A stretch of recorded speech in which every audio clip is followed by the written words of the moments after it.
মেঘের সকালটা শুরু হলো বেশ এলোমেলো ভাবে। রাতে দেরিতে ঘুমানোর দরুন সকালবেলা ঘুম থেকে দেরিতে ওঠা, তাড়াহুড়ো করে তৈরি হওয়া, সব মিলিয়ে মন মেজাজ একদমই ভালো নেই তার। তাড়াহুড়ো করে বেরিয়ে শান্তিনিকেতনের উঠোন পেরিয়ে গেট পর্যন্ত আসতেই দেখতে পেল শ্রাবণ গাড়ির পাশে দাঁড়িয়ে আছে। সকালবেলা শ্রাবণীর মুখোমুখি হতে একদম ইচ্ছা ছিল না মেঘের, কিন্তু কিছুই করার নেই। ওর জন্যই অপেক্ষা করছে শ্রাবণ। এই মুহূর্তে শ্রাবণের সাথে কোনো কথা বাড়াতে চায় না সে, তাই চুপচাপ মুখ কালো করে গাড়িতে উঠে বসলো মেঘ। তা দেখে কিছুটা অবাক হলো শ্রাবণ। প্রতিদিন কোনো না কোনো কাহিনী বাঁধানো মেয়ে আজ হঠাৎ এত নিরিবিলি ভঙ্গিতে সব করে যাচ্ছে, কেমন যেন অদ্ভুত ঠেকছে শ্রাবণের কাছে। আর কিছু না বলে নিজেও গাড়িতে চেপে বসলো শ্রাবণ। গাড়ি চলতে শুরু করেছে। জানালার পাশ দিয়ে রাস্তার দিকে তাকিয়ে থাকলেও মেঘের মন অন্য কোথাও নিবদ্ধ। মাথার মধ্যে ঘুরপাক খাচ্ছে কাল রাতের কথা। নিজেকে যথাসম্ভব শ্রাবণের থেকে দূরে রাখতে হবে। গলে গেলে কিছুতেই চলবে না তার। প্রয়োজনে একেবারে এড়িয়ে চলবে তাকে। এইসব ভাবনা চিন্তার মাঝেই ডুবে আছে মেঘ। পড়াশোনার কি অবস্থা তোর? শ্রাবণের প্রশ্নে চমকে উঠল মেঘ। কয়েক সেকেন্ড তাকিয়ে থাকলো শ্রাবণের দিকে। মূলত সে বোঝার চেষ্টা করছে শ্রাবণ আসলে কি বলছে। এরপর সংযত হয়ে মেঘ বলে উঠল, ভালোই। তোর হাবভাব দেখে তো মনে হচ্ছে না তেমন কিছু পড়ছিস। মেঘ বিরক্ত হয়ে তাকালো শ্রাবণের দিকে, কিন্তু শ্রাবণ নির্বিকার। গাড়ি চালাতে চালাতে একেবারে স্বাভাবিক ভঙ্গিতে কথাগুলো বলে যাচ্ছে। তোমার এত জানার দরকার নেই, বিরক্ত ভঙ্গিতে বলে উঠল মেঘ। শ্রাবণের ঠোঁটের কোণে হালকা হাসি ফুটে উঠল। তা দেখে মেঘের আর কিছুই বলার ইচ্ছে হলো না। জানালার বাইরে তাকিয়ে রইল সে। গাড়ি এসে ভার্সিটিতে পৌঁছাতেই হনহন করে গাড়ি থেকে নেমে দাঁড়ালো মেঘ। শ্রাবণও ধীর পায়ে নামলো গাড়ি থেকে। মেঘ চলে যেতে নিলে পেছন থেকে শ্রাবণ বলে উঠল, আমার সাথেই বাড়িতে যাবি, মনে থাকে যেন। মেঘ বিরক্ত হয়ে তাকালো শ্রাবণের দিকে। এরপর রুষ্ট কণ্ঠে বলে উঠল, আমি একাই যেতে পারবো, তোমার এত কষ্ট করতে হবে না। তোর মতামতের গুরুত্ব আমি কবে থেকে দিতে শুরু করলাম আবার? তোকে আমি আমার সিদ্ধান্ত জানিয়েছি। বলেই গটগট করে হেঁটে চলে গেল শ্রাবণ। মেঘ কিছুক্ষণ তাকিয়ে থাকলো শ্রাবণের দিকে। লোকটা এত ঠান্ডা মাথায় এত কিছু বলে দেয়, যেন ওর না বলার কোনো অধিকারই নেই। মেঘ দাঁত চেপে রাগ সামলালো। এরপর হাঁটতে শুরু করলো ক্যাম্পাসের ভেতর। মেঘ আজ একটু বেশি ক্লান্ত। কাল থেকে শ্রাবণের জন্য তার মুডটা খারাপ হয়ে আছে। শ্রাবণ বরাবরই ওর ব্যাপারে মাত্রাতিরিক্ত প্রোটেক্টিভ, কিন্তু সেটার ফলাফল সবসময় মেঘের পক্ষে যায় না। এসব ভাবতে ভাবতে বিরক্ত হয়ে করিডোরে দাঁড়িয়ে আছে মেঘ। আজ রুহি আসেনি। বলছিল আসবে, তবে কি যেন গুরুত্বপূর্ণ কাজ পড়ে গেল, তাই আর আসা হয়নি। করিডোরের বাতাসটা একটু বেশি, তাই নিঃশব্দে সেখানেই দাঁড়িয়ে রইল মেঘ। তুমি মেঘ, তাই না? আচমকা মেয়েলি কণ্ঠস্বর শুনে পেছনে ঘুরে তাকালো মেঘ। লাল কালো কম্বিনেশনে একটি শাড়ি পরে একটা মেয়ে তার দিকে তাকিয়ে আছে। মেয়েটা দেখতে খারাপ না, বরং বেশ আকর্ষণীয়। ভার্সিটির স্টুডেন্ট, কিন্তু অন্য ডিপার্টমেন্টের হবে হয়তো, কারণ মেঘ ওকে ঠিকমতো চেনে না। মেয়েটা আবারও হেসে বলে উঠল, তুমি মেঘ, তাই না? মেঘ বিরক্তি চেপে মাথা নেড়ে বলল, হুম, বলুন। মেয়েটা একটু ইতস্ত করতে লাগলো, তারপর এক গাল মিষ্টি হাসি দিয়ে বলে উঠল, স্যার তোমার কাজিন হয়, তাই না? মেঘের ভুরু কুঁচকে গেল, মৃদু কণ্ঠে আওড়ালো, স্যার? মানে শ্রাবণ স্যার? হুম। ওনার কোনো গার্লফ্রেন্ড আছে? মেয়েটা সরাসরি প্রশ্ন করে বসলো মেঘকে। মেঘ এক মুহূর্তের জন্য স্তব্ধ হয়ে গেল। মনের মধ্যে যেন কোথাও কাঁটা ফুটে উঠল তার। এই মেয়ে শ্রাবণের সম্পর্কে জানতে চাইছে কেন? নিজেকে সামলে মেঘ বলে উঠল, আপনি এই প্রশ্ন আমাকে কেন করছেন? মেঘ ঠান্ডা গলায় কথাটি বলে উঠল, যদিও ভেতরে ভেতরে কিছু একটা গরম হয়ে উঠছিল তার। মেঘের কথায় মেয়েটা লাজুক হেসে বলে উঠল, আসলে আমি স্যারকে পছন্দ করি, বুঝতেই তো পারছো। কিন্তু উনি এত গম্ভীর, কিছুই বোঝা যায় না। তাই ভাবলাম, তুমি তো স্যারের ডিপার্টমেন্টেই পড়ো, আর স্যারের কাজিনও, হয়তো তুমি কিছু জানো। মেঘের গলার ভেতরে যেন মনে হচ্ছে কিছু একটা আটকে গেল। শ্রাবণ, অন্য কোনো মেয়ের ব্যাপারে? না, অজান্তেই এটা সহ্য হচ্ছে না মেঘের। ওর চোয়ালখানা শক্ত হয়ে এলো। কিছুটা গম্ভীর গলায় বলে উঠল, ওনার সম্পর্কে আমার এসব জানার দরকার নেই। আর তাছাড়া স্যার ব্যক্তিগত বিষয়ে কারোর সঙ্গে কথা বলেন না, আর আমার মনে হয় না উনি আপনাকে পাত্তা দেবেন। মেয়েটা একটু লজ্জা পেল, কিন্তু তবুও হাল ছাড়ল না।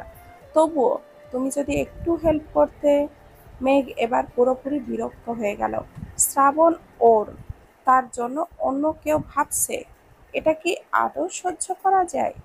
মেঘের চোখ সরু করে বলে উঠল, আমি কিছু বলতে পারবো না। তবে যদি আপনি এতই আগ্রহী হন, নিজেই গিয়ে জিজ্ঞাসা করুন। কিন্তু আমার ধারণা আপনার প্রশ্ন শুনেই স্যার আপনাকে ক্লাস থেকে বের করে দেবেন। মেয়েটা এবার সত্যি চুপ হয়ে গেল। কয়েক সেকেন্ড পরে বিড়বিড় করে বলল, হুম, বুঝতে পারছি। উনি আসলেই বেশ কঠিন মানুষ। ঠিক আছে, ধন্যবাদ। বলেই মাথা নেড়ে চলে গেল মেয়েটা। ওইদিকে মেঘের ভেতরে ভেতরে উত্তপ্ত লাভা প্রবাহিত হতে শুরু করেছে। রাগে গজগজ করতে লাগলো মেঘ। এই মেয়ে শ্রাবণের ব্যাপারে এত কৌতূহলী কেন? শ্রাবণ কি আসলেই এতটা আকর্ষণীয়? মেঘের বুকের ভেতরটা পড়ছিল।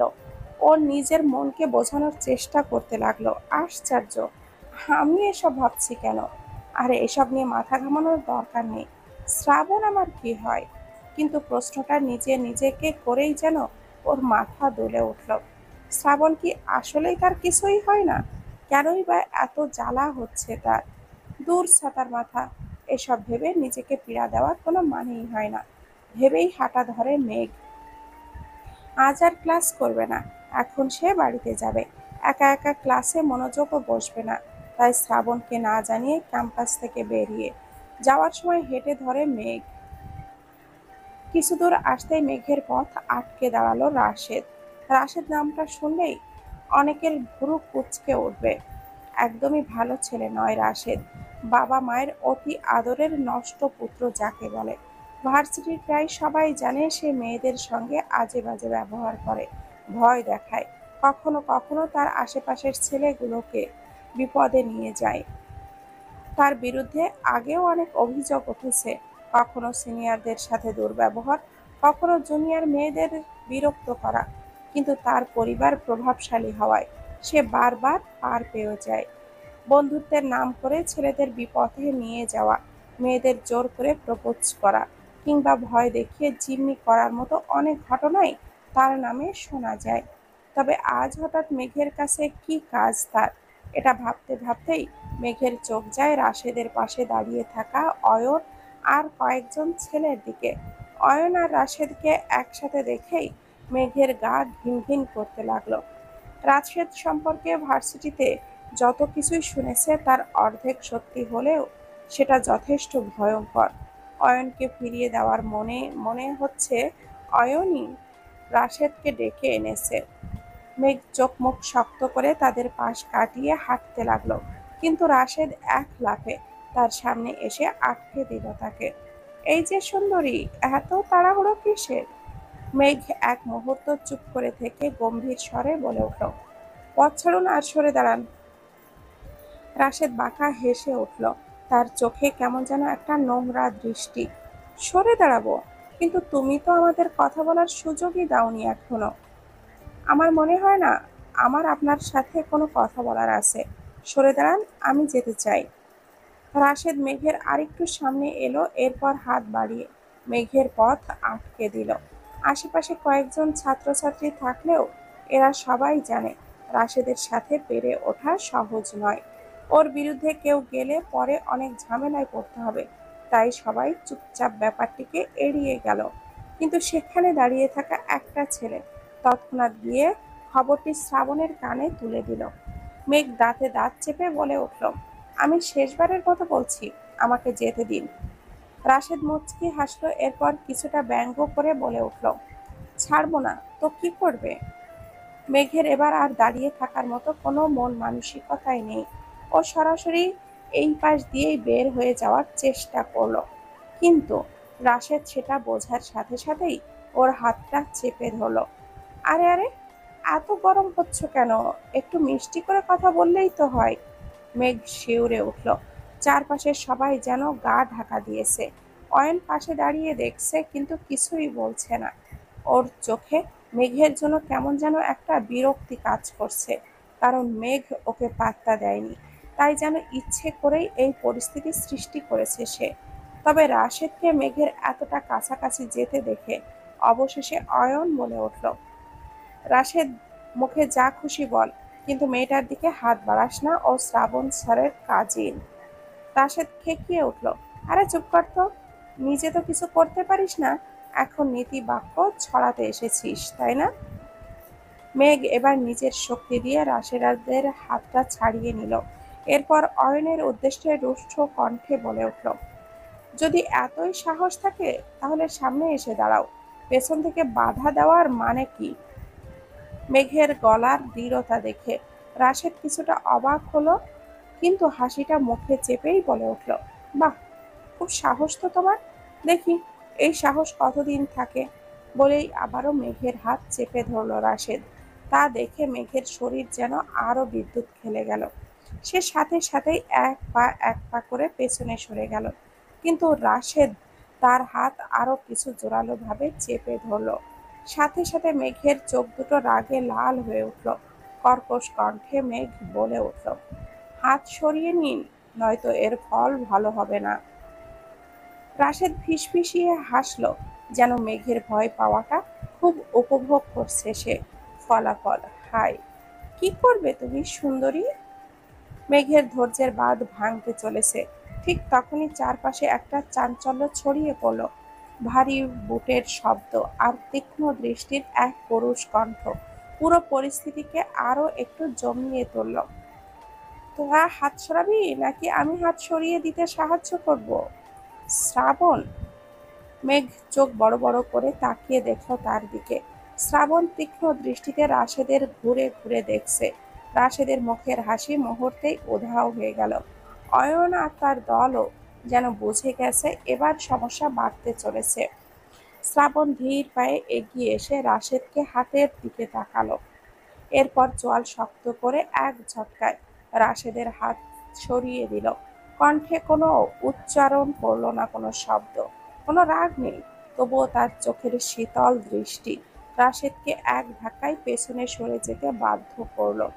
রাশেদ খানিকটা হতভম্ব হয়ে কিছু বলতে যাবে, কিন্তু শ্রাবণের চোখের দৃষ্টি দেখে তৎক্ষণাৎ গিলে ফেলল কথাটা। তারপর ভুরু কুঁচকে একবার মেঘের দিকে তাকিয়ে বলে উঠল, হুম, আজ বেঁচে গেলে সুন্দরী, পরে তোকে দেখে নেব। বলেই রাশেদ সেখান থেকে সরে পড়ল। তার দলবলও তাকে অনুসরণ করে চলে গেল। অয়ন শেষবারের মতো মেঘের দিকে তাকিয়ে কিছু একটা বলতে যাবে, কিন্তু শ্রাবণের কটমট দৃষ্টি দেখে সেও চুপ করে গেল। মেঘ এতক্ষণে বুঝতে পারল সে কি ভয়ঙ্কর একটা পরিস্থিতির মধ্যে ছিল। বুকের ভেতর ধুকপুক করতে লাগলো, কিন্তু বাইরে তা প্রকাশ করল না সে। শ্রাবণ এবার ধীরে ধীরে মেঘের দিকে ঘুরল। মেঘ জানে এখন শুরু হবে তার বকা খাওয়ার পালা। তবে মেঘকে অবাক করে দিয়ে শ্রাবণ একেবারে শান্ত কণ্ঠে বলে উঠল, আমার সঙ্গে না গিয়ে পালিয়ে এসেছিস তাই না? দেখেছিস, এটাই তো তোর স্বাধীনতা চাওয়ার ফল। মেঘ এবার চুপসে গেল। শ্রাবণের চোখের দিকে তাকিয়ে কিছু বলতে পারল না সে। শ্রাবণ এক পলক তাকিয়ে থাকলো মেঘের, তারপর ঠান্ডা গলায় বলে উঠল, চল, বাসায় ফিরবি এখন। শ্রাবণের কথার ঘোর বিপদ প্রতিবাদ করতে চেয়েছিল, কিন্তু শ্রাবণের শীতল দৃষ্টি দেখে আর সেই সাহস পেল না। চুপচাপ তার পিছু নিল। অদ্ভুত এক অনুভূতি ঘিরে ধরল মেঘকে। শ্রাবণের প্রতি তার রাগ কমেনি, কিন্তু আজ সে একটু হলেও স্বস্তি অনুভব করছে। আর যাই হোক না কেন, শ্রাবণ তাকে ঠিকই রক্ষা করেছে। তবে অদ্ভুত শান্তভাবে দাঁতে দাঁত চেপে চোয়াল শক্ত করে সবকিছু সহ্য করে যাচ্ছে শ্রাবণ। মুখে কোনো কথা নেই তার, কিন্তু চোখে এক অন্ধকার ঝড়ের পূর্বাভাস। রাশেদ যখন মেঘের সামনে দাঁড়িয়ে তাকে বাধা দিচ্ছিল, তখনই শ্রাবণের চোখে একরকম অস্বাভাবিক ঝলক দেখা দিয়েছিল। একটা অস্থির অগ্নিস্ফুলিঙ্গের মতো ঝলক। মুহূর্তেই হাতের মুঠি এতটাই শক্ত হয়ে গিয়েছিল তার, যে মনে হচ্ছিল একটু পরেই ফেটে যাবে। সে দাঁড়িয়ে দাঁড়িয়ে সব কিছুই দেখছে। তার দৃষ্টি তীক্ষ্ণ, রাশেদের প্রতিটা নড়াচড়া খেয়াল করছে। রাশেদ যখন মেঘের সামনে এগিয়ে গিয়েছিল, যখন তার দৃষ্টি মেঘের মুখের ওপর পড়ছিল, তখনই শ্রাবণের শির দাঁড়া দিয়ে এক ভয়ঙ্কর স্রোত নেমে গিয়েছিল। শ্রাবণের রাগ সবসময় নীরব ঠান্ডা, কিন্তু সেটা যখন বিস্ফোরিত হয় তখন তাণ্ডব ঘটে। আজ রাতটা হয়তো রাশেদের জীবনের সব থেকে ভয়ঙ্কর রাত হতে চলেছে, কারণ শ্রাবণ তাকে ছেড়ে দেয়নি, বরং সে অপেক্ষা করছে সঠিক মুহূর্তের জন্য। নির্জন নিস্তব্ধ রাস্তায় গা ছমছমে পরিবেশের মধ্যে দাঁড়িয়ে আছে একটা কালো গাড়ি। গাড়ির হেডলাইট বন্ধ, কিন্তু ইঞ্জিন চালু। যার ভেতরে বসে আছে শ্রাবণ, অধীর আগ্রহে অপেক্ষা করছে কাঙ্ক্ষিত মানুষটি। অন্ধকারের গভীরতায় তার চোখ দুটি শিকারীর মতো জ্বলজ্বল করছে। আঙ্গুলের ফাঁকে সিগারেটটা ধীরে ধীরে ছাই হয়ে যাচ্ছে, তবে সেই দিকে কোনো খেয়ালই নেই তার। সিগারেট খায় না শ্রাবণ, তবে রেগে গেলে আনমনেই একটা জ্বালিয়ে রাখে। জ্বলতে থাকা সিগারেটের দিকে তাকিয়ে থাকতে থাকতে একটা অদ্ভুত অনুভূতি হয় তার। শ্রাবণের ভাবনার মাঝে একটু দূরে দেখা গেল গাড়ির ম্লান আলো, যা ধীরে ধীরে প্রগাঢ় হতে লাগলো। এসে গেছে সে। কয়েক সেকেন্ড পর গাড়িটা থামলো ঠিক শ্রাবণের গাড়িটার সামনে। কিছুক্ষণ পর দরজা ঠেলে বাহিরে বের হলো নেহাল, সাথে করে টেনে আনলো রাশেদকে। রাশেদের মুখে স্কচ টেপ আর হাতে দড়ি বাঁধা। ভয়ে আর আতঙ্কে তার শরীর কাঁপছে। বন্ধুদের সাথে আড্ডার এক পর্যায়ে তাকে কৌশলে তুলে আনে নেহাল। অবশ্যই সেটা শ্রাবণের পরিকল্পনা অনুযায়ী। গাড়ি থেকে নেমেই সংক্ষিপ্তভাবে নেহাল বলে উঠল, নিয়ে এলাম। কিছু মুহূর্ত গাড়িতে অপেক্ষা করে ধীর পায়ে গাড়ি থেকে নেমে এলো শ্রাবণ। আজ তার মধ্যে কোনো তাড়াহুড়ো নেই, নেই কোনো বাড়তি উন্মত্ততা, নেই শুধু দাউ দাউ করছে এক নিয়ন্ত্রিত ক্রোধ, যার ঠিক জায়গা সময় মতো আঘাত আনতে জানে। শ্রাবণকে দেখেই রাশেদ ছটফট করতে লাগলো, গোঙানোর চেষ্টা করতে শুরু করলো, কিন্তু কোনো শব্দ বের হলো না। শ্রাবণ একদম রাশেদের কাছে গিয়ে দাঁড়ালো। তারপর এক ঝটকায় রাশেদের মুখ থেকে স্কচ টেপটা ছিঁড়ে ফেললো। স্কচ টেপটা খুলে যেতেই অসহায় আর আতঙ্ক ভরা কণ্ঠে রাশেদ বলে উঠল, শ্রাবণ ভাই, প্লিজ আমাকে ছেড়ে দেন। রাশেদের কথায় পিছল হাসলো শ্রাবণ। মাথা নাড়িয়ে বিষাক্ত শীতলতায় ভরা কণ্ঠে শ্রাবণ বলে উঠল, যখন দিনের আলোয় ক্যাম্পাসের এত মানুষের ভিড়ে তুই সাহস নিয়ে আমার ফুলের গায়ে হাত দিয়েছিলি, তখন কি ভয় লাগেনি? ভুল হয়ে গেছে, আমার মাথা ঠিক ছিল না, প্লিজ ভাই, আর হবে না। শ্রাবণ কোনো উত্তর দিল না, শুধু এক ঝটকায় রাশেদের কলার চেপে ধরে ধাক্কা দিয়ে মাটিতে ফেলে দিয়ে হিস হিস করে বলে উঠল, তোকে ক্ষমা করে দেওয়ার মতো এত ভালো মানুষ আমি নই রাশেদ। এরপর প্রথম ঘুষিটা পড়ল রাশেদের মুখ বরাবর। এক ব্যথাতুর চিৎকারে বেরিয়ে এলো রাশেদের কণ্ঠনালী ভেদ করে, কিন্তু তা শোনার মতো আশেপাশে কেউই ছিল না। অতঃপর দ্বিতীয় ঘুষি, এরপর তৃতীয়। একের পর এক সমান তালে আঘাত পড়তে লাগলো রাশেদের মুখমণ্ডল জুড়ে। একসময় পিচ ঢালা রাস্তায় লুটিয়ে পড়ল রাশেদ। নিঃশ্বাস নিতে কষ্ট হচ্ছে তার। মুখের এক পাশ ফেটে গিয়ে গাল বেয়ে রক্ত গড়িয়ে পড়ছে। শ্রাবণ এক হাঁটু গেড়ে বসলো রাশেদের পাশে, এক হাতে রাশেদের চুলের মুঠি ধরে মুখটা নিজের দিকে তুলে ধরল। রাশেদের দৃষ্টি ধীরে ধীরে ঝাপসা হয়ে আসছে। নিঃশ্বাসের প্রতিটা টান যেন তাকে আরো বেশি কষ্ট দিচ্ছে। ভয়, যন্ত্রণা আর মৃত্যুর আশঙ্কা একসাথে মিশে গিয়ে তার সারা শরীর থরথর করে কাঁপতে শুরু করলো। তা দেখে একদম তার মুখের কাছে মুখ এনে শীতল কণ্ঠে শ্রাবণ বলে উঠল, আমার ফুলের গায়ে হাত দেওয়ার সাহস কিভাবে হলো তোর? রাশেদের চোখে মুখে লেগে থাকা আতঙ্কের ছায়া আরো কিছুটা গাঢ় হলো। অস্পষ্ট স্বরে কাঁপতে কাঁপতে রাশেদ ফিসফিস করে বলে উঠল, ভুল হয়ে গেছে, আমি প্লিজ, আর আর হবে না। মুহূর্তে শ্রাবণের চোখে মুখে এক রাশ তাচ্ছিল্য খেলে গেল। একদম ধীর স্থির ভঙ্গিতে সে বলল, ভুল? মোটেও না। তুই ভেবেছিলি এইসব করে তুই পার পেয়ে যাবি, আর আমি তোকে কিছুই করবো না। বলতে বলতে ধীরে ধীরে পকেট থেকে একটা ছুরি বের করলো শ্রাবণ। তা দেখে রাশেদের চোখ ছানা বড়া হয়ে গেল। পুরো শরীর শক্তি দিয়ে সে লাফিয়ে উঠে বসার চেষ্টা করলো, কিন্তু তখনই পেছন থেকে কাঁধে চাপ দিয়ে শক্ত করে ধরে রাখলো নেহাল। শ্রাবণ তীক্ষ্ণ দৃষ্টিতে ছুরিটা রাশেদের সামনে এনে ধরলো। এরপর ধীরে ধীরে রাশেদের হাতের বাঁধন খুলে দিয়ে রাশেদের একটা হাত চেপে ধরলো। এটা সেই হাতটাই যেটা দিয়ে সে মেঘের হাতটা ধরেছিল। সেই হাতের দিকে তাকাতেই শ্রাবণের মানসপটে ভেসে উঠল মেঘের ভয়ার্ত, আতঙ্কিত এবং অপমানিত চেহারা। তৎক্ষণাৎ সজোরে ছুরি দিয়ে রাশেদের হাতের উপরে আঘাত আনলো শ্রাবণ। পরপর কয়েকটা আঘাত করে থামলো সে। অত্যাধিক যন্ত্রণায় চিৎকার করতে চাইলেও গলা দিয়ে শুধু চাপা গোঙানি বের হচ্ছে রাশেদের, কেননা তার মুখ চেপে রেখেছে নিহাল। এরপর রাশেদের দিকে তাকিয়ে শ্রাবণ ফিসফিস করে বলে উঠল, এটা শুধু একটা সতর্ক বার্তা। যদি আর কখনো মেঘের দিকে হাত বাড়ানো তো দূরের কথা, ভুলেও তাকানোর চেষ্টা করে থাকিস, তাহলে বিশ্বাস কর, সেদিন আমার চেয়ে খারাপ আর কেউ হবে না। আর সেই দিনই হবে তোর শেষ দিন।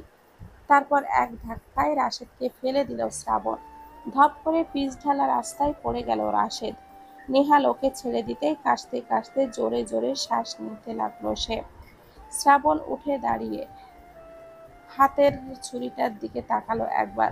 পকেট থেকে একটা রুমাল বের করে সযত্নে ছুরিটা মুছে নিয়ে সেটি পকেটে ঢুকিয়ে নিল। এরপর নিস্পৃহ কণ্ঠে রাশেদের দিকে তাকিয়ে বলে উঠল, ফেলে দিয়াই ওকে, যেন নিজে টেনে টেনে বাসায় পৌঁছাতে পারে, তবে শিক্ষা হবে এর। নেহাল মাথা ঝাঁকিয়ে রাশেদের কলার চেপে ধরে টেনে তুলে দাঁড় করালো তাকে। ছটফট করতে করতে নিহালের হাতেই কিছুটা নিস্তেজ হয়ে আসলো রাশেদ। এরপর শ্রাবণকে বিদায় জানিয়ে রাশেদকে টেনে গাড়ির দিকে নিয়ে গেল নেহাল। শ্রাবণ যখন গাড়ি নিয়ে শান্তিনিকেতনের পথে ফিরছিল তখন আকাশ বারবার বিদ্যুৎ চমকিয়ে জানিয়ে দিচ্ছিল বৃষ্টি নামতে আর বেশি দেরি নেই। প্রথমে অল্প অল্প ফোঁটা, তারপর ধীরে ধীরে তার রূপ নিতে লাগলো তীব্র বৃষ্টিধারায়। গাড়ির উইন্ডো সিটে পড়তে থাকা পানির ধাক্কায় চারপাশ ঝাপসা হয়ে এলো মুহূর্তেই। ধীরে ধীরে একটা দীর্ঘশ্বাস ফেলল শ্রাবণ। আজকের রাতটা তার কাছে আর ৫টা রাতের মতো নয়। শরীরের প্রতিটি রক্তকণিকা তীব্র উত্তেজনায় টগবগ করছে, অথচ চেহারায় তার কোনো ছাপ নেই। মেঘ বারবার তাকে উপেক্ষা করতে চায়, অবহেলা করতে চায়, পালিয়ে বেড়াতে চায় তার থেকে, তার ভালোবাসার থেকে। এই কষ্ট সে কিভাবে সামলাবে? কিভাবে দিনের পর দিন নিজের মনকে বোঝাবে? কিভাবেই বা মেঘকে বোঝাবে আদতে তার কোনো দোষ নেই, সবাই তার নিষ্ঠুরতম ভাগ্যের খেলা। শান্তিনিকেতনে পৌঁছে গাড়ি পার্ক করে সোজা ভেতরে ঢুকে পড়ল শ্রাবণ। সিঁড়ি ডিঙ্গিয়ে ওপরে উঠে যেই না নিজের কক্ষে যাবে, তখনই পা জোড়া থমকে গেল তার।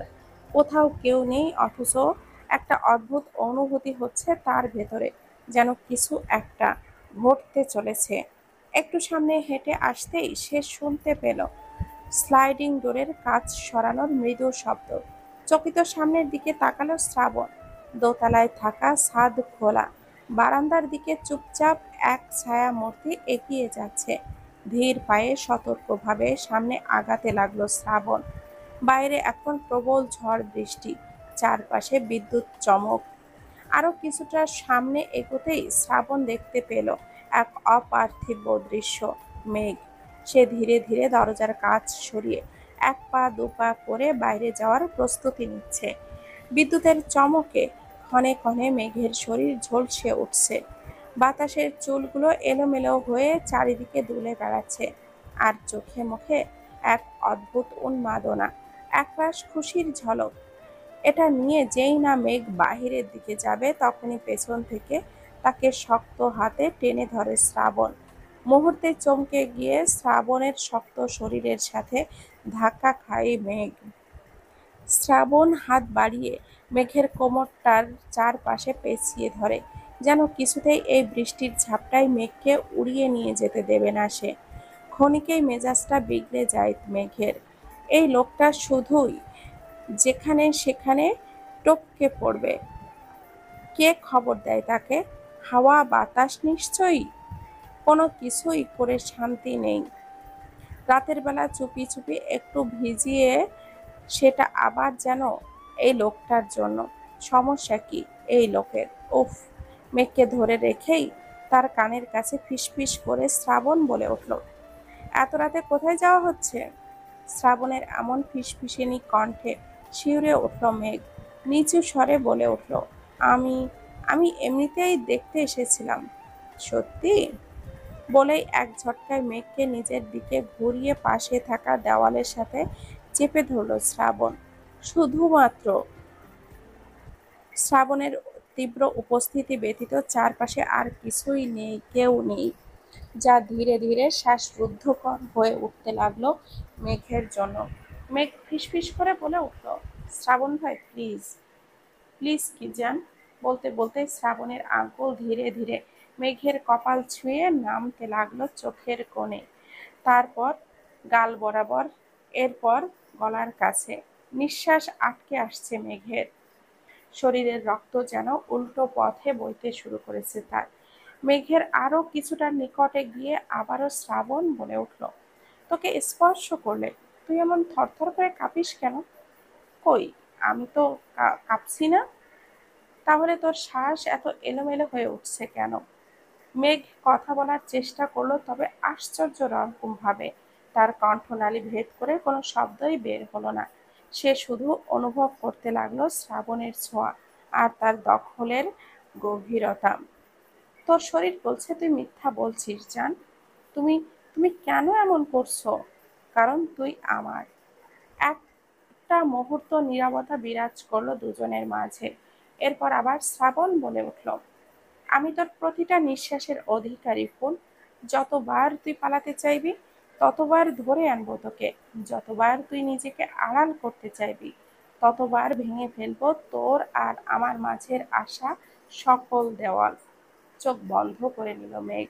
এই স্পর্শ, এই অধিকারবোধ, এই বন্দিত্ব, সব কিছুতেই কেমন যেন একটা অদ্ভুত আশ্রয় আছে, শান্তি আছে। মেঘের নিঃশ্বাস এলোমেলো হতে শুরু করলো। চোখ জোড়া আরো শক্ত করে বন্ধ করে নিল সে, যেন যে করেই হোক এই মুহূর্তটাকে এড়িয়ে যেতে পারে। কিন্তু তার শরীর বারবার ঘোষণা দিয়ে জানিয়ে যাচ্ছে এড়িয়ে যাওয়ার কোনো পথ নেই। মেঘকে এমনভাবে থমকে থাকতে দেখে শ্রাবণ ধীরে ধীরে তার মুখের একদম কাছে এসে ফিসফিস করে বলে উঠল, এইভাবে চোখ বন্ধ করে থাকলে কি সব পাল্টে যাবে জান? শ্রাবণ ভাই সরো। সরব কেন? আমার ছোঁয়া কি তোর গায়ে আগুন ধরিয়ে দেয়? তোমার স্পর্শ আমাকে পুড়িয়ে দেয় শ্রাবণ ভাই। কম্পিত কণ্ঠে বলে উঠল মেঘ। মেঘের এমন কথা শুনে শ্রাবণের ঠোঁটে ফুটে উঠল এক গভীর হাসি। সে মেঘের কানের কাছে ফিসফিস করে বলে উঠল, তাহলে পুড়ে যান আর যান। বলেই ধীরে ধীরে মেঘের আরো কাছে এগিয়ে এলো শ্রাবণ। মেঘের কপালের সঙ্গে কপাল ঠেকিয়ে দাঁড়ালো সে। মেঘ আলতো হাতে শ্রাবণের বুকে মৃদু ধাক্কা দিল, কিন্তু শ্রাবণ হঠাৎই মেঘের চিবুকটা আঙ্গুল দিয়ে ওপরে তুলে জোর করে মেঘের চোখে চোখ রাখলো। মেঘের বুকের ভেতর ধুকপুক যেন নিমিষে বেড়ে যেতে লাগলো। হাত পা কেমন যেন অসাড় হয়ে আসছে তার। কাঁপা কাঁপা কণ্ঠে মেঘ বলে উঠল, এটা ঠিক না শ্রাবণ ভাই। ঠিক ভুল নির্ধারণ করার অধিকার তোর নেই রে পাখি। বাইরে এখনো মুষলধারে বৃষ্টি পড়ছে, আর বারান্দায় বিরাজ করছে এক ঘোর লাগা আবহাওয়া। মেঘের বুকটা ধড়ফড় করছে, কিন্তু নিজেকে সরিয়ে নেওয়ার শক্তিটা হারিয়ে ফেলেছে সে। শ্রাবণ ধীরে নিজের পকেট থেকে একটা ফুল বের করলো, একটা সাদা গোলাপ, যেটা মেঘের জন্যই নিয়েছিল। ভেবেছিল সকালবেলা দিবে, কিন্তু এখনই মনে হচ্ছে সঠিক সময়টা চলছে। মেঘ কিছুটা চমকে তাকালো শ্রাবণের হাতের দিকে। কিছু বলার আগে শ্রাবণ মেঘের হাতে ফুলটা ধরিয়ে দিয়ে ধীরে একটা পাপড়ি খুলে নিল ফুল থেকে। এরপর খুব যত্ন করে নিয়ে নরম পাপড়ি দিয়ে মেঘের ঠোঁট ছুঁয়ে দিল। ছুঁয়ে দিতেই মেঘের পুরো শরীর বিদ্যুতের মতো কেঁপে উঠল। ঠোঁটের উষ্ণ ত্বকে ওপর গোলাপের ঠান্ডা মক্ষ কোমল স্পর্শ তার শরীরে এক শিহরণ বইয়ে দিল।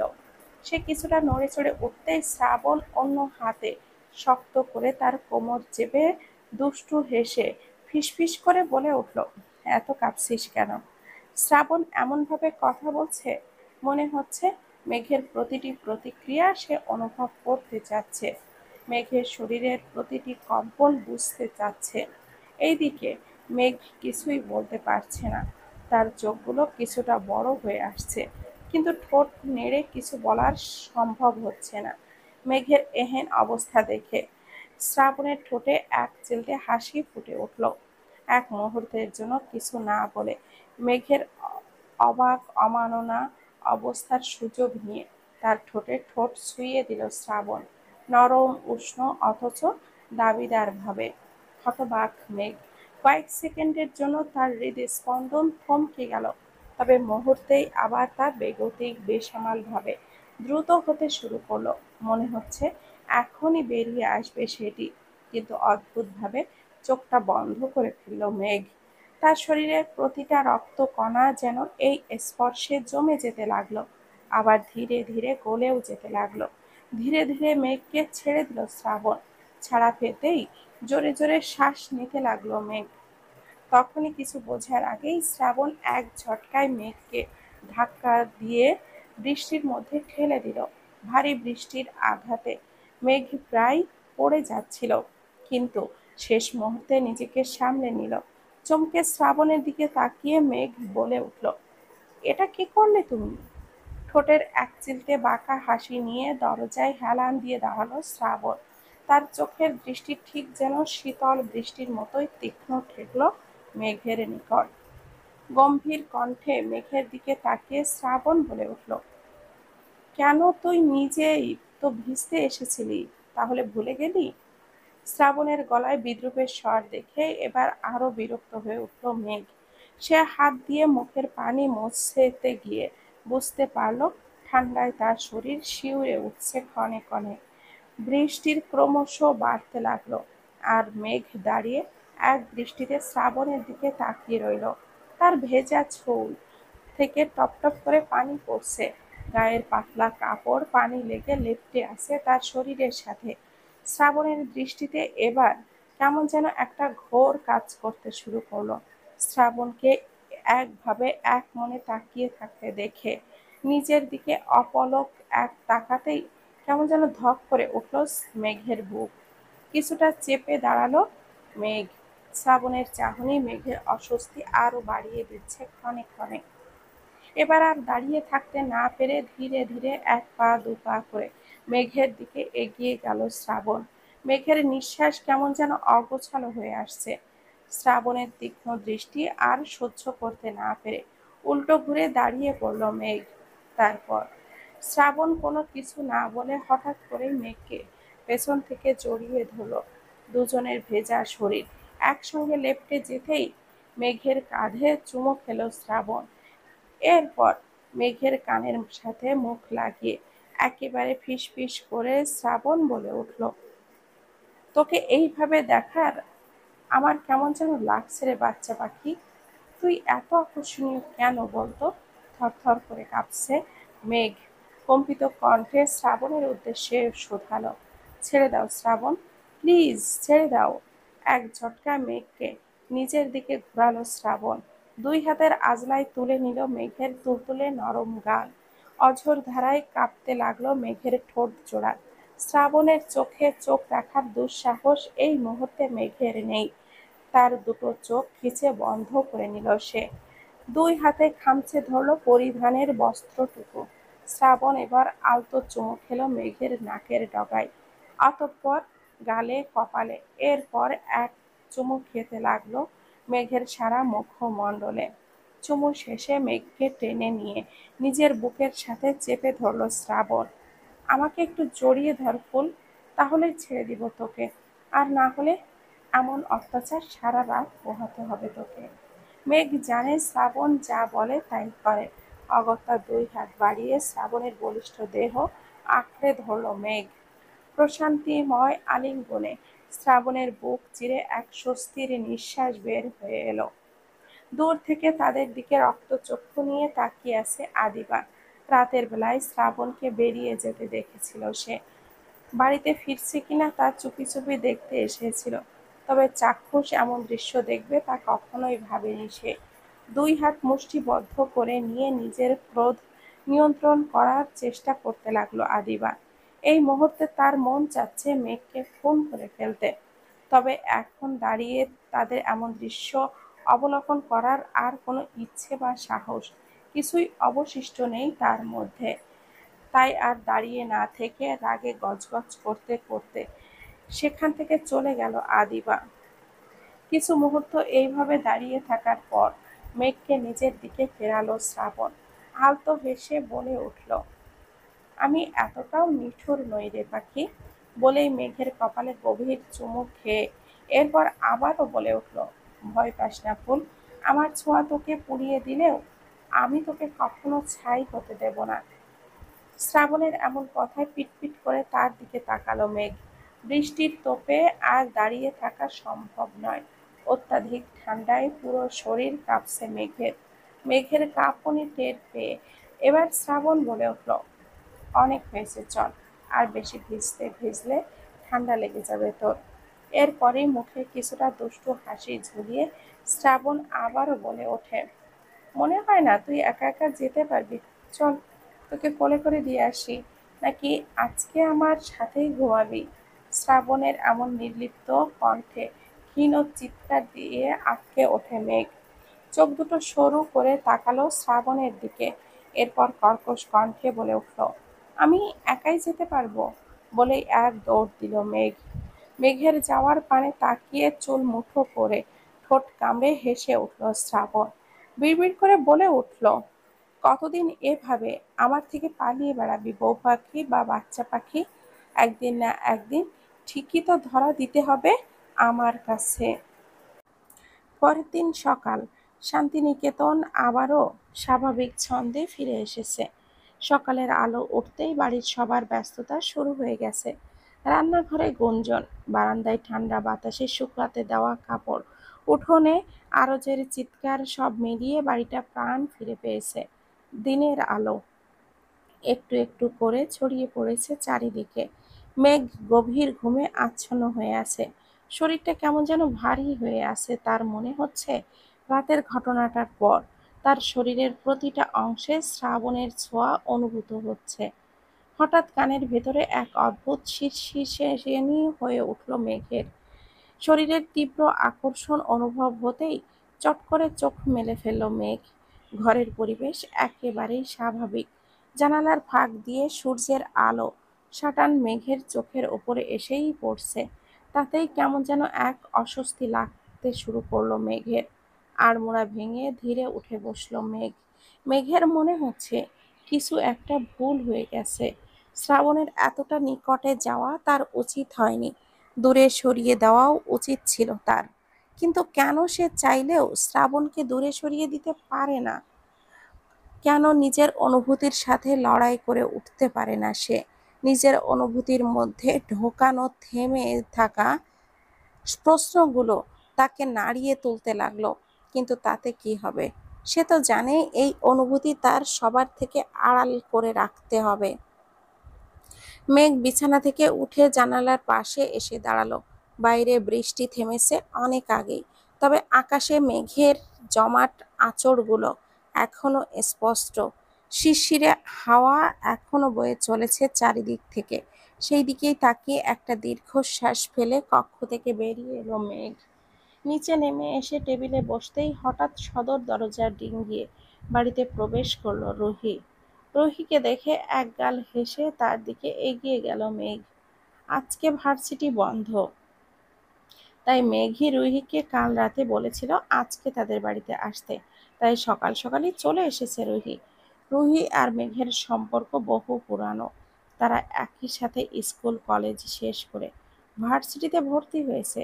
দুজনের ভাগ্য বলা যায় একই সুতোয় গাঁথা। না হলে একই সাথে একই ভার্সিটিতে একই সাবজেক্টে দুজনের চান্স পেয়ে যায় কি করে? যেদিন তারা দেখলো তাদের আলাদা হচ্ছে না, সেদিন তারা নাচতে নাচতে পুরো বাড়ি মাথায় তুলে ফেলেছিল। রুহির সাথে বাড়ির সবার সম্পর্ক একেবারেই পরিবারের মতো। মেঘের পরিবার রুহিকেও নিজেদের মেয়ের মতো করেই আদর যত্ন করে। তাই যখনই রুহির ইচ্ছা হয় তখনই সে চলে আসে মেঘেদের বাড়িতে। এক্ষেত্রে রুহির পরিবারেরও তেমন কোনো সমস্যা হয় না। রুহি আসতেই মেঘ রুহিকে টেনে নিয়ে টেবিলে বসিয়ে দিল। একে একে সেখানে সবাই এসে উপস্থিত হতে লাগলো। টেবিলে বসতে বসতেই আদিবা একবার রক্তচক্ষু নিয়ে তাকালো মেঘের দিকে। মেঘ হেসে হেসে রুহির সাথে কিছু একটা নিয়ে আলাপ করছে। মেঘের এই দাঁত কেলিয়ে হাসা দেখে গা পিত্তি জ্বলে যাচ্ছে আদিবার। মেঘের সুখ যেন তার সহ্যই হচ্ছে না। আদিবা মেঘের দিকে কটমট দৃষ্টিতে তাকিয়ে একবার শ্রেয়ার উদ্দেশ্যে বলে উঠল, কি হলো আজকে শ্রাবণ ভাই এখনো আসছে না কেন? শ্রাবণের কথা উঠতেই আচমকা কিছু চমকে উঠল মেঘ। মুহূর্তেই কাল রাতের ঘটনাগুলো একে একে তার মানসপটে ভেসে উঠতে লাগলো। নাকের ডগা মুহূর্তেই রক্তিম আভায় ছেয়ে গেল মেঘের। মেঘকে হঠাৎ থমকে থাকতে দেখে রুহি ফিসফিস করে বলে উঠল, কিরে মেঘ, শ্রাবণের ভাইয়ের কথা শুনতেই এমন লাল হয়ে গেলি কেন? তোদের মধ্যে কি কিছু হয়েছে নাকি? রুহির কথায় তার দিকে তাকিয়ে চোখ পাকালো মেঘ।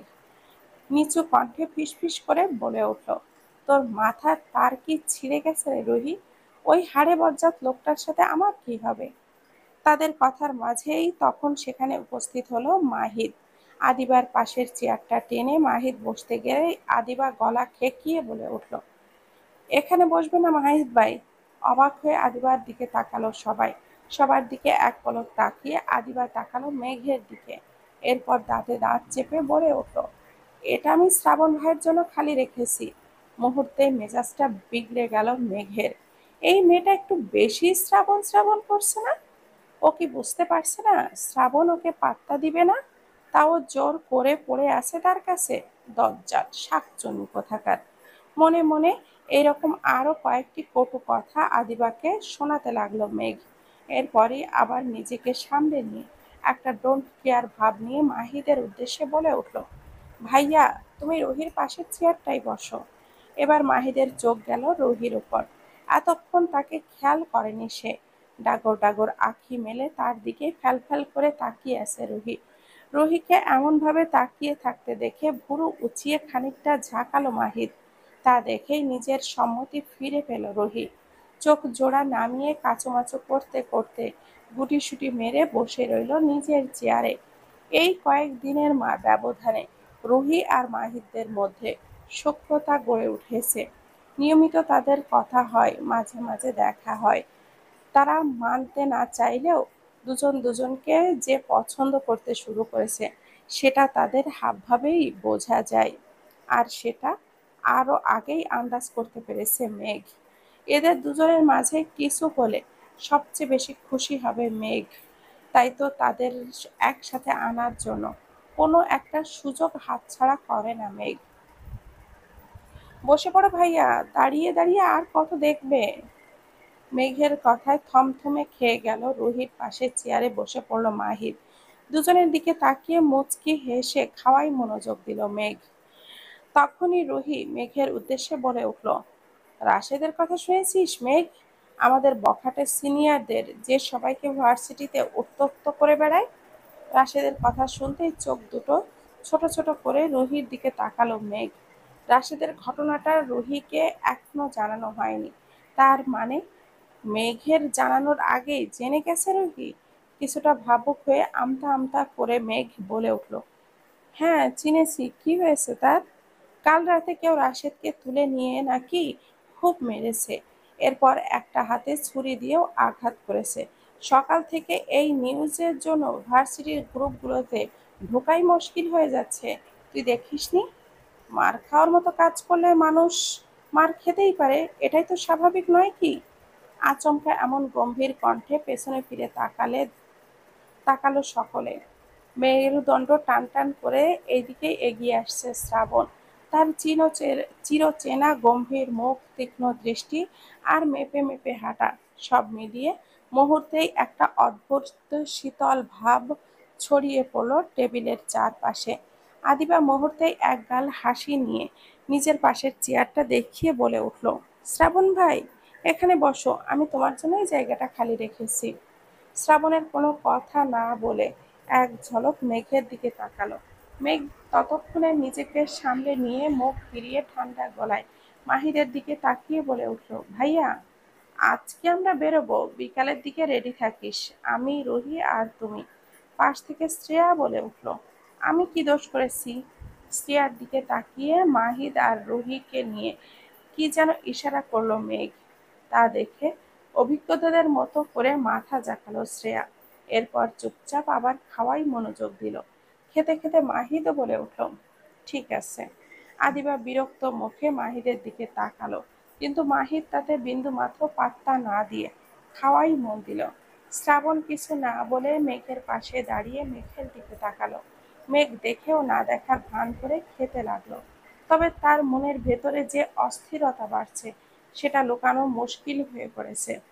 রুহি এবার ফিসফিস করে মেঘের কানের কাছে বলে উঠল, মেঘ, মনে হচ্ছে এই ঘটনার সাথে শ্রাবণ ভাইয়ের কোনো যোগসূত্র আছে। মেঘ একবার চোখ পাকিয়ে রুহির উদ্দেশ্যে বলে উঠল, তুই চুপ করবি, বাজে কথা বলিস না তো। মুচকি হেসে উঠল রুহি সহ বাকি সবাই। চুপচাপ খাওয়ার মধ্যে মন দিল। মেঘের বুঝতে পারছে শ্রাবণ এখনো তার দিকেই তাকিয়ে আছে। সমস্যা কি এই লোকের? তার কি রূপ গড়িয়ে গড়িয়ে পড়ছে নাকি? এইভাবে তাকিয়ে থাকার মানে কি?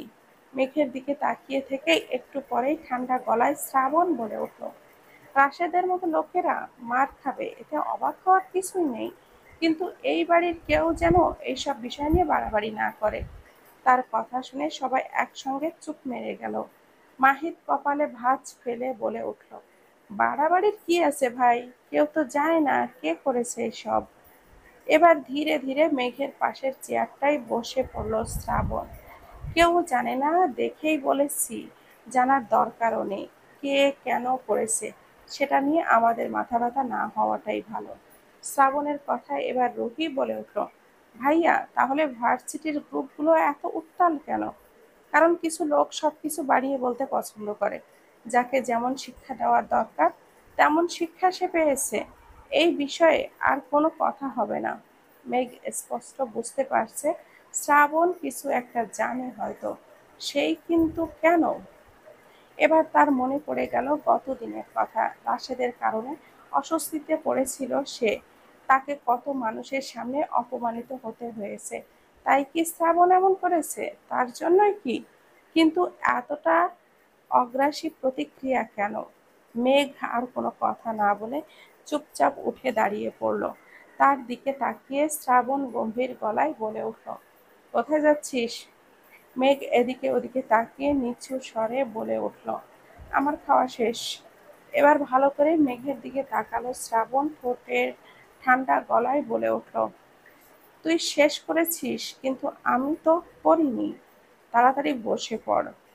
মেঘ কিছুটা রাগী স্বরে গজগজ করতে করতে বলে উঠল, বসার দরকার নেই। এবার মুচকি হাসল শ্রাবণ, ঠান্ডা কিন্তু গভীর একটা হাসি।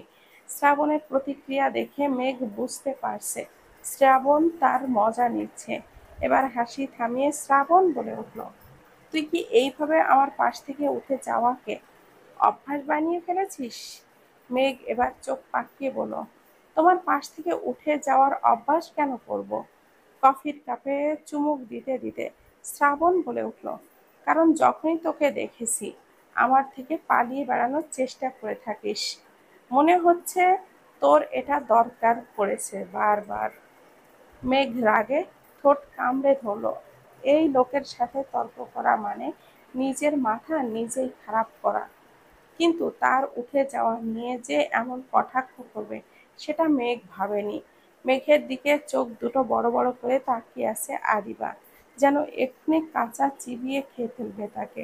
এতক্ষণ ধরে চেয়ারটা খালি রেখেছে শ্রাবণ পাশে বসবে বলে, কিন্তু শ্রাবণ ঠিকই মেঘের পাশে গিয়ে বসেছে। আর মেঘ এখনোই কোনো কেন উঠে যাচ্ছে? আরো আগে যেতে পারলো না? তাহলে তো আর শ্রাবণ ভাই তার পাশে বসতো না। নিজেকে শান্ত করে আদিবা তখনই একগাল হাসি দিয়ে বলে উঠল, চলো না শ্রাবণ ভাই, আমরা কোথাও থেকে ঘুরে আসি। শ্রাবণ এক মুহূর্ত মেঘের দিকে তাকালো।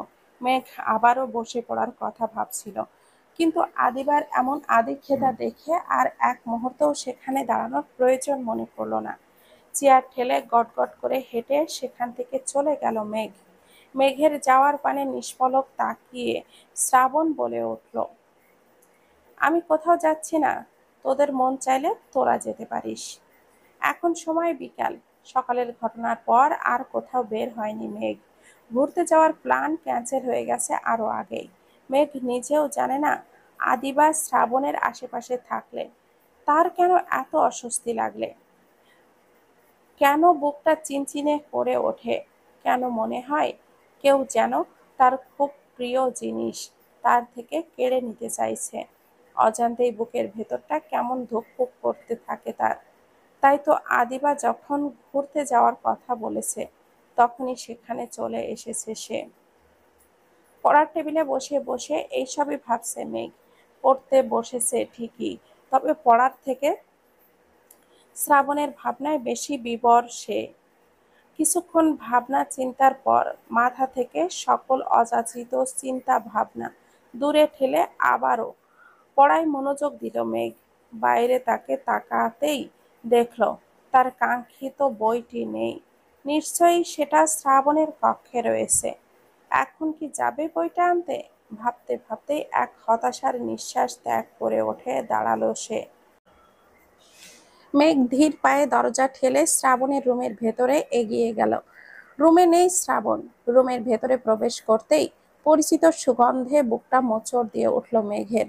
শ্রাবণের মতোই গম্ভীর রুক্ষ, অথচ এক ধরনের আরামদায়ক উষ্ণতা মেশানো এই ঘরটা। পিছেল হাসলো মেঘ।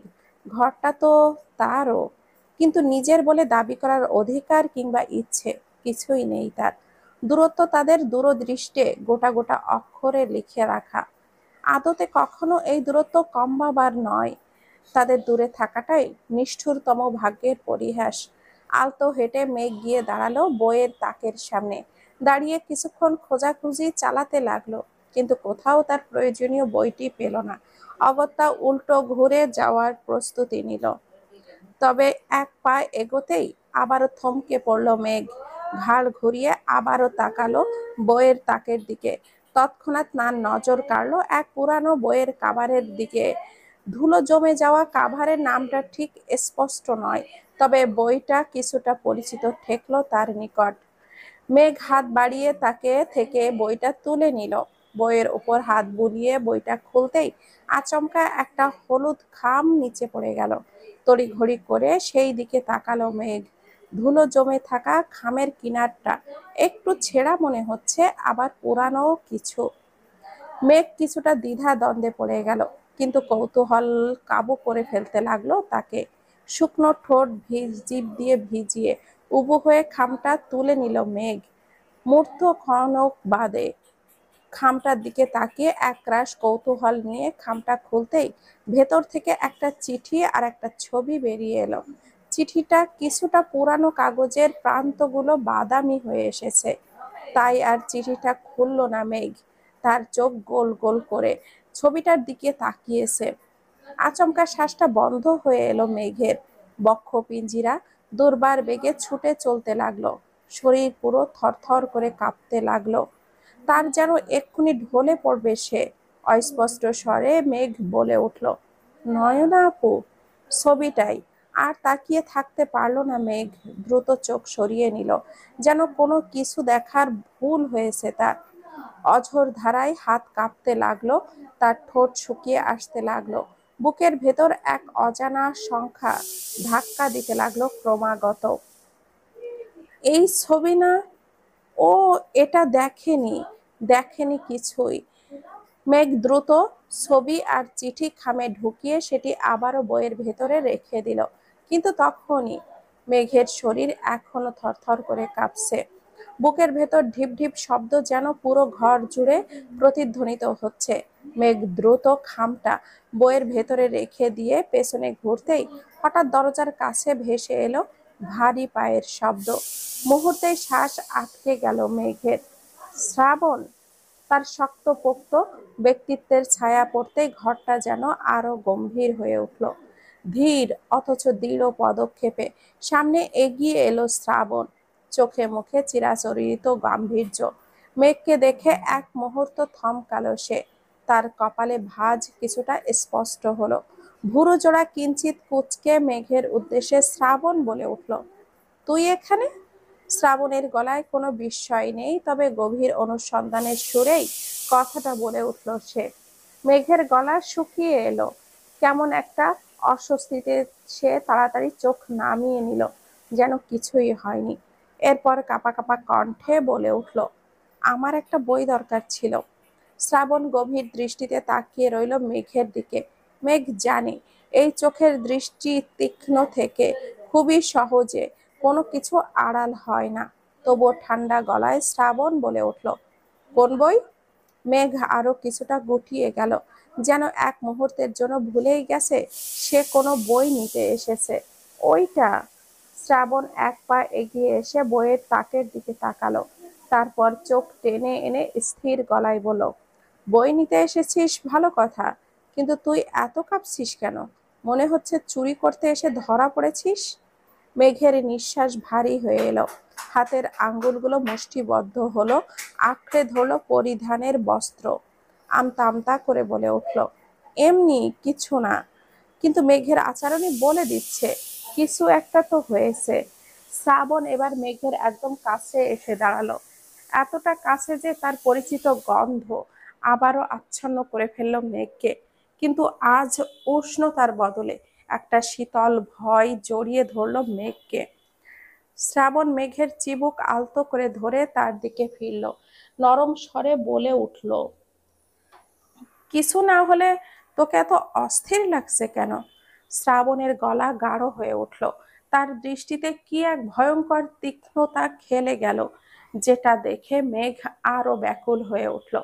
শ্রাবণের চোখ বারবার তাকের দিকে চলে যাচ্ছে কি না সেটা বুঝতে পারল না মেঘ, কিন্তু শ্রাবণ ঠিকই লক্ষ্য করলো। আর তখনই তার চোখে পড়ল সেই পুরানো কাভারের বইটার ওপর। মেঘের গলা শুকিয়ে গেল, বইটার ওপর নজর পড়তেই শ্রাবণের চোয়াল শক্ত হয়ে উঠল। দাঁতে দাঁত চেপে শ্রাবণ বলে উঠল, তুই কি কিছু দেখেছিস ফুল? ঘরের শীতল বাতাস মুহূর্তেই আরো ভারী হয়ে আসলো। শ্রাবণের শেষ প্রশ্নটা যেন পুরো ঘরটাকে মুহূর্তের জন্য নিস্তব্ধ করে দিল। মেঘের ঠোঁট কাঁপতে লাগলো, কিন্তু সে কোনো উত্তর দিল না। তার এই নীরবতাই যেন সব বলে দিল শ্রাবণকে। শ্রাবণের চোখ একদম সংকীর্ণ হয়ে এলো, দৃষ্টিতে শীতলতা, অথচ ভেতরে বইছে ধ্বংসযজ্ঞ। শ্রাবণের এই অনুভূতি মেঘ বুঝতে পারলো স্পষ্টই। শ্রাবণ আবারও বলে উঠল, আমি কিছু জিজ্ঞাসা করেছি তোকে। শ্রাবণের কণ্ঠস্বর এবার আগের তুলনায় কিছুটা কঠোর শোনালো। মেঘ আরো সংকুচিত হয়ে গেল, তবুও নিজেকে সামলে বলল, না, আমি কিছু দেখিনি। শ্রাবণ ভুরু কুঁচকে বলে উঠল, সত্যি? শ্রাবণ এমন নীরব কণ্ঠে সব বলছে, মনে হচ্ছে সে মেঘের প্রতিটা শব্দ ওজন করে দেখছে। মেঘ দ্রুত মাথা নেড়ে সম্মতি জানালো, কিন্তু তার চোখের ভাষা বলছে অন্য কিছু। শ্রাবণ এবার তাকের দিকে হাত বাড়ালো, সেই পুরানো কাভারের বইটা টেনে বের করলো এক ঝটকায়। বইটা বের করতেই মেঘের বুক ধক করে উঠল। এই বইটা হাতে নিয়েছিলি তুই, তাই না? মেঘ মুখ নাড়াতে গিয়েও পারল না কিছু বলতে। শ্রাবণ এবার ধীর কিন্তু প্রচণ্ড নিয়ন্ত্রিত রাগে ফেটে পড়ল। এদিক সেদিক চোখ ঘুরিয়ে আবারও মেঘের উদ্দেশ্যে বলে উঠল, কেউ যদি বলে আমি কিছু দেখিনি, তার মানে সে কিছু না কিছু দেখেছে। শ্রাবণের কণ্ঠস্বরে শক্তি এতটাই তীব্র শোনালো যে মেঘ এক মুহূর্তের জন্য থমকে গেল। বুকের ভেতর ঢিপ ঢিপ শব্দ আরো বেড়ে গেল তার। শ্রাবণ বইয়ের পাতা উল্টে সেই জায়গাটায় গিয়ে দাঁড়ালো যেখানে মেঘ কিছুক্ষণ আগে খামটা রেখে দিয়েছিল। খামটা ঠিকঠাকই আছে, কিন্তু একবার খুলে ফেলার পর যে কেউ বুঝতে পারবে। শ্রাবণের চোখ চকচক করে উঠল, তুই এটা খুলেছিস? মেঘ তৎক্ষণাৎ মুখ ঘুরিয়ে নিল। না, সে চায় না শ্রাবণ তার চোখের সত্যিটা দেখতে পাক, কিন্তু এত সহজে কি শ্রাবণ ছেড়ে দেবে? এক ধাক্কায় মেঘের কাঁধ চেপে ধরল শ্রাবণ। বললাম তো, তুই এটা খুলেছিস। শ্রাবণের শীতল আঙ্গুলের স্পর্শে কেঁপে উঠল মেঘ। এতদিন ধরে এই স্পর্শ থেকে নিজেকে দূরে সরিয়ে রেখেছিল সে, কিন্তু আজ এই শক্ত হাতের বাঁধন তাকে আরো শ্বাসরুদ্ধ করে তুলল। আমি শুধু শুধু কৌতূহলী হয়েছিলি, তাই তো? শ্রাবণের ঠোঁটে হালকা হাসি ফুটে উঠল, কিন্তু সেই হাসির আড়ালে লুকিয়ে আছে প্রচন্ড রাগ। তোর এত কৌতূহল একদিন তোকে খুব বড় সমস্যায় ফেলবে ফুল। অনেক কিছুর সামনে নিয়ে আসবে যেগুলো তুই সহ্য করতে পারবি না। শ্রাবণ অত্যন্ত নিম্ন স্বরে কথাটা বলে উঠল, এতটাই নিম্ন স্বরে ছিল যে তা আরো ভয়ঙ্কর মনে হচ্ছিল মেঘের কাছে। মেঘ ফুপিয়ে উঠে বলল, আমি ইচ্ছে করে কিছু করিনি সত্যি। শ্রাবণের গভীর দৃষ্টি হয়ে উঠল, তার চোখের গাঢ় অন্ধকারে ডুবে যেতে লাগলো মেঘ, যেন এক্ষুনি মেঘকে কাঁচা চিবিয়ে খাবে শ্রাবণ। মেঘের হাতের কাঁপুনি এখনো পুরোপুরি থামেনি, বুকের মধ্যে ধুকপুক শব্দটা যেন আরো স্পষ্ট হয়ে উঠেছে। শ্রাবণ তাকে বইটা রেখে ধীর পায়ে আবারও মেঘের সামনে এসে দাঁড়ালো। মেঘ এবার কিছুটা সাহস সঞ্চার করে বলে উঠল, আমি সব সত্যি জানতে চাই শ্রাবণ ভাই। মেঘের দিকে গভীর দৃষ্টিতে তাকালো শ্রাবণ, অত্যন্ত মৃদু স্বরে বলে উঠল, তোর কোনো অধিকার নেই জানার। শ্রাবণের কণ্ঠস্বর এতটাই কঠিন আর নিশ্চিত ছিল যে মেঘ বিস্ময়ে তাকিয়ে রইল। এই মানুষটা এতটা নিষ্ঠুর হতে পারে? কিন্তু পরক্ষণেই যেন একটা তীব্র ব্যথা মেঘকে ছুরির মতো বিদ্ধ করলো। কেন? কেন তার জানার অধিকার নেই? সেই তো। মেঘের ঠোঁট কিছুটা কেঁপে উঠল, তারপরই তার কণ্ঠনালী ভেদ করে বেরিয়ে এলো সেই অনাকাঙ্ক্ষিত শব্দগুচ্ছ, আমি তোমার বউ শ্রাবণ ভাই। পুরো ঘর এক মুহূর্তের জন্য নিস্তব্ধ হয়ে গেল, যেন বাতাসও থমকে গেছে তার কথোপকথনে। শ্রাবণ ঠোঁট একটুখানি বাঁকালো, তার চোখে একসাথে ভেসে উঠল তাচ্ছিল্য, ব্যথা আর রাগ। বউ? শ্রাবণের কণ্ঠস্বর একেবারে বিদ্রূপে ঠাসা, মনে হচ্ছে কোনো ভুল কিছু সে বলে ফেলেছে। তাচ্ছিল্য হেসে শ্রাবণ বলে উঠল, আমাকে কখনো স্বামীর অধিকার দিয়েছিলি তুই ফুল? শ্রাবণের কথা শব্দগুলো আগুনের শিখার মতো ঝলসে দিল মেঘকে। বোবা হয়ে গেল মেঘ, তার ঠোঁট কাঁপছে, কিন্তু কোনো শব্দ বের হচ্ছে না। কোনো এক প্রশ্নের উত্তর দিতে পারছে না সে। সে কি স্বামীর অধিকার দিয়েছে কখনো? শ্রাবণের চোখে মুখে খেলা করছে একরাশ হতাশার ঝলক। মেঘের সামনে থেকে এক পাশে সরে গিয়ে দরজার দিকে ইঙ্গিত করলো শ্রাবণ, বেরিয়ে যা। মেঘ হতভম্ব হয়ে তাকিয়ে রইল শ্রাবণের পানে। যেদিন তুই আমাকে মন থেকে স্বামী হিসাবে মেনে নিবি, সেই দিনই আমি কেবল তোর সকল প্রশ্নের জবাব দিব, তার আগে নয়। মেঘ এখনো ড্যাব ড্যাব করে তাকিয়ে আছে শ্রাবণের দিকে। আসলে সে বুঝতে চেষ্টা করছে শ্রাবণ কি বলতে চাইছে। মেঘকে এইভাবে তাকিয়ে থাকতে দেখে শ্রাবণের রাগ যেন আরো তিরতির করে বেড়ে গেল। দাঁতে দাঁত চেপে কর্কশ কণ্ঠে শ্রাবণ বলে উঠল, আমি বলেছি বেরিয়ে যা, কানে কথা যাচ্ছে না তোর? শ্রাবণের স্বর এতটাই দৃঢ় আর চূড়ান্ত ছিল যে শ্রাবণ এক মুহূর্ত দাঁড়িয়ে থাকার সাহস পেল না। তার পা যেন আপনা আপনি দরজার দিকে এগিয়ে গেল। বুকের ভেতর কেমন যেন চাপা কান্না জমে উঠেছে, কিন্তু দরজা পার হওয়ার আগেই সে শেষবারের মতো পেছনে তাকালো। শ্রাবণ তখনও দাঁড়িয়ে আছে, কিন্তু তার মুখের কঠোরতা অক্ষত। মেঘের ঠোঁট কেঁপে উঠল, সে কিছু বলবে না, কিছু বলার নেই তার। ধীরে ধীরে দরজার বাইরে বেরিয়ে গেল মেঘ।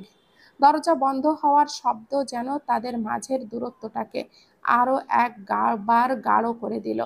দরজা বন্ধ হওয়ার সঙ্গে সঙ্গে শ্রাবণ গর্জে উঠল, তার চেহারার আদল কঠিন থেকে কঠিনতর হতে লাগলো। চোখ ধাঁধিয়ে আসছে রাগে। এক ঝটকায় নিজের চশমা খুলে টেবিলে ছুঁড়ে মারল শ্রাবণ। ধাতব শব্দের কাচের চশমাটা টেবিলের ওপরে ঘুরে পড়ে রইল। তীব্রভাবে হাত দিয়ে নিজের চুল টেনে ধরল সে। এটা কি রাগ নাকি অসহায়ত্ব? আমি কখনো স্বামীর অধিকার পেয়েছি? ফিসফিস করে কণ্ঠস্বরে বলে উঠল শ্রাবণ। তার ভেতরের ঝড়টা ধরা যাচ্ছিল স্পষ্ট। হঠাৎ তার দৃষ্টি পড়ল তাকের দিকে, যেখানে সেই বইটা রাখা, যেখানে সেই হলুদ খামটা রাখা। এক ঝটকায় সে তাকের সামনে এগিয়ে গিয়ে দাঁড়ালো। বইটা টেনে নিয়ে উল্টে পাল্টে দেখল ধুলো জমে থাকা খামের অংশটা একটু উকি দিচ্ছে। মেঘ কি কিছু বুঝেছে? চিঠিটা কি খুলে দেখেছে মেঘ? দ্রুতই খামটা বের করলো শ্রাবণ। চিঠিটা আগের মতোই, এখনো মনে হচ্ছে এটা খোলা হয়েছে।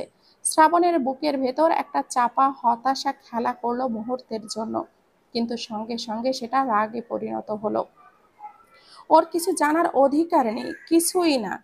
একই সঙ্গে হাতের বইটা শক্ত করে চেপে ধরলো সে। তার চোখের ধোঁয়াশা হয়ে আসছে রাগে। এত কষ্ট নিয়ে বেঁচে আছে সে, এতদিন ধরে সবকিছু গোপন করে রেখেছে। আর মেঘ, সে কি পারবে সব সত্যটা সহ্য করতে? এক ঝটকায় বইটা ছুঁড়ে মারলো শ্রাবণ। বইটা ধাক্কা খেয়ে নিচে পড়ে গেল, ধুলো উড়ে বাতাসে মিশে গেল। শ্রাবণ হাত দিয়ে মুখ চেপে ধরলো, তার বুকের ভেতরটা আগ্নেয়গিরির মতো করে জ্বলছে।